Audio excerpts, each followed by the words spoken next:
Hello and welcome to Cambridge IGCSE Business Essentials.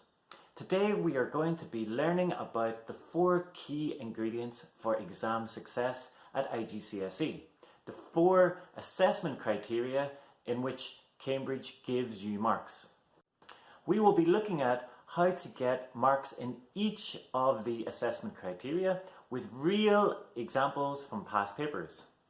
And stay tuned for 4 top tips on how to maximise your marks at Cambridge IGCSE Business. So, let's get started. Here in my garage, just bought this new Lamborghini here. It's fun to drive up here in the Hollywood Hills. But you know what I like a lot more than materialistic things? Knowledge.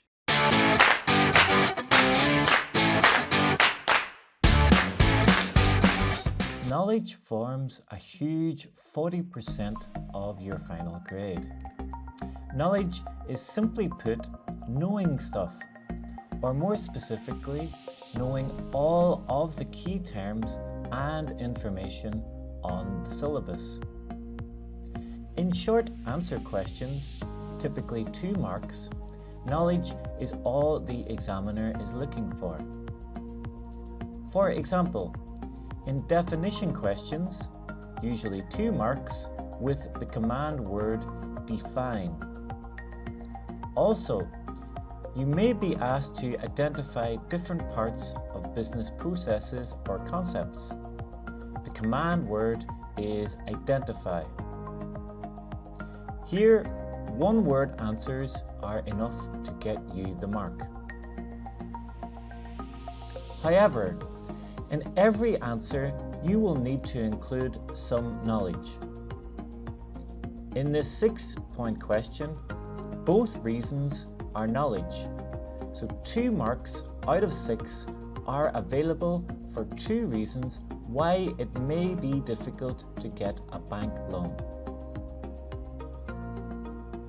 In longer questions, knowledge is the foundation or building block on which to base our answers. But to get full marks, we need to include the other assessment objectives, which we will come to now.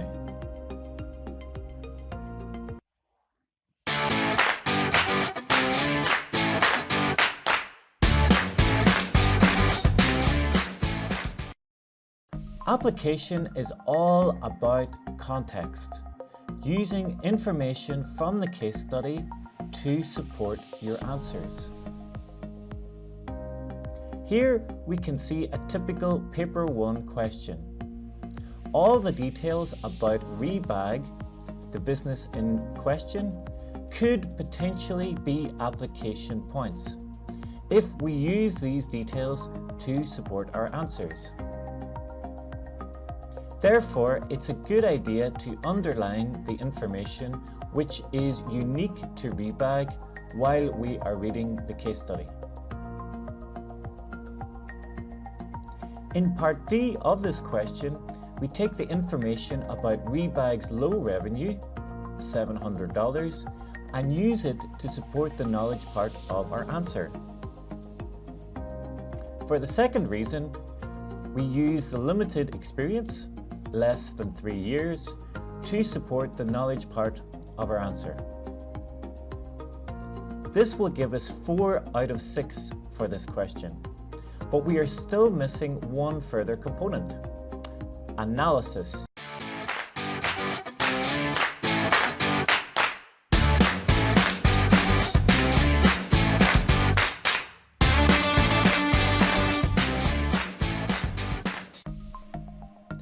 Analysis is about explaining why. In this case, why will Rebag find it difficult to get a loan if they have low revenue? This is because they may be unable to repay the loan. As their revenue is low, they won't have enough cash to do so. In the second case, we need to explain why Rebag finds it difficult to get a bank loan if they have limited experience. There is no guarantee that the business will last. So banks may be unwilling to lend if there is a risk the business won't last long enough to repay the loan.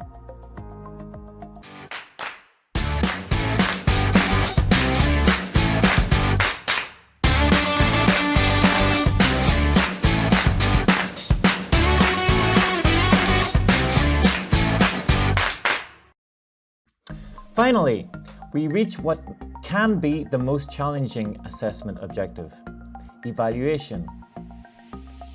It's worth 15% of your total grade, so perfecting your evaluation skills are critical if you're aiming for higher grades. Evaluation is when we make a business decision and justify why we have taken that decision.